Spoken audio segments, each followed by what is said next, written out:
കാക്കനാട് തുതിയൂർ എന്ന ഗ്രാമത്തിൽ cent Joseph ചർച്ചിൽ നിന്ന് വരുന്നു. മകന് വേണ്ടി ഒരു സാക്ഷ്യം നൽകുക എന്നാണ് ഞാനിവിടെ നിൽക്കുന്നത്. കഴിഞ്ഞ മാസം ഒരു 4-ാം തീയതിയൊക്കെ ആയപ്പോൾ ഇവന് നെഞ്ചിൻ്റെ അകത്ത് വേദനയാണെന്നും പറഞ്ഞ് ഞങ്ങളോട് പറഞ്ഞു. ESA ഡിസ്പെൻസറി കൊണ്ടുവന്ന് അവിടുന്ന് ESA ഹോസ്പിറ്റലിലേക്ക് ഡിസ്ചാർജ് ചെയ്തു. അപ്പം ECG എടുത്തപ്പോൾ ചെറിയ വേരിയേഷനുണ്ട്. ലൂർദ് ഹോസ്പിറ്റലിൽ ഡോക്ടറെ കാണാനായിട്ട് ഞങ്ങളെ പറഞ്ഞയച്ചു.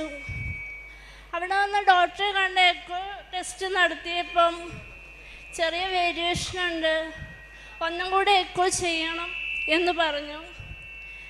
അത് ഞങ്ങൾ പിന്നെയും ചെയ്തു.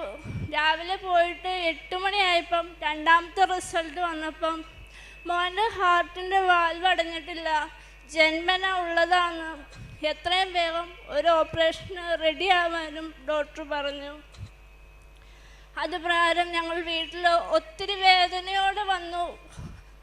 സ്ഥിരമായിട്ട് സന്ധ്യാപ്രാർത്ഥനയും പ്രാർത്ഥനാ ജീവിതവുമുള്ള കുടുംബത്തിൽ ഞങ്ങൾക്ക് ഒത്തിരി തിരിച്ചടികളിലും അവിടെ നിന്നെല്ലാം ദൈവം പിടിച്ചുയർത്തിയ ഒരു കുടുംബമാണ് ഞങ്ങളുടെ.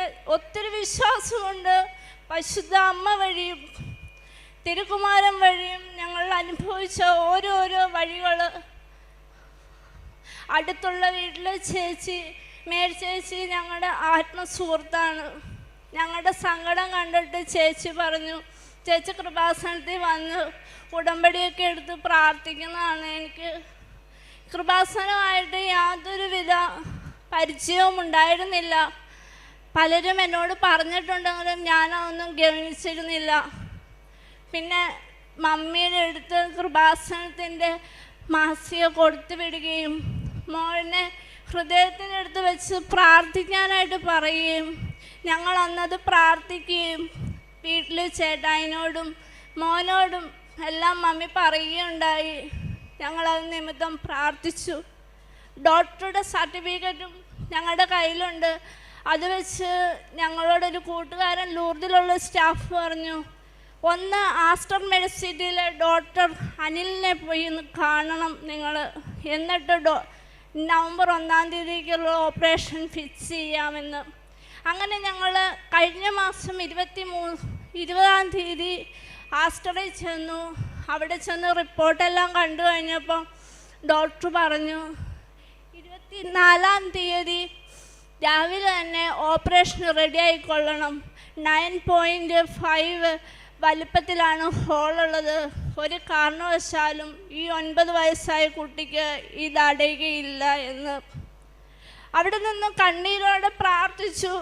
ഡോക്ടർ പറഞ്ഞു നിൽക്കട്ടെ, ഞാൻ എക്കോ ഒന്ന് ചെയ്തു നോക്കണം, എനിക്ക് അവരുടെ റിപ്പോർട്ടല്ലേ കയ്യിലുള്ളൂ എന്ന്. അത് പ്രകാരം 2 മണിയൊക്കെ ആയപ്പോഴത്തേക്ക് അന്ന് എക്കോ ടെസ്റ്റ് ചെയ്തു. ഞാനും മോനുമാണ് എക്കോ ചെയ്യുമ്പോൾ റൂമിലുണ്ടായിരുന്നത്.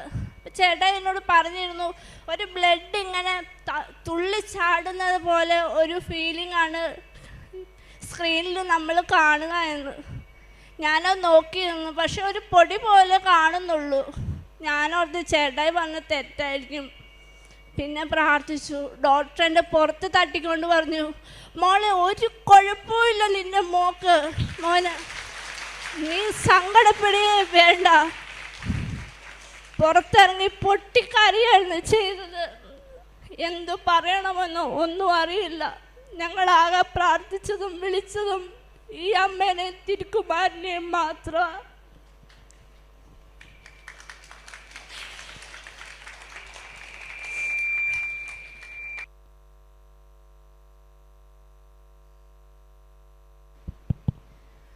അതോടെ ഓപ്പറേഷൻ മാറ്റി. ഒരു കുഴപ്പമില്ല മോന്,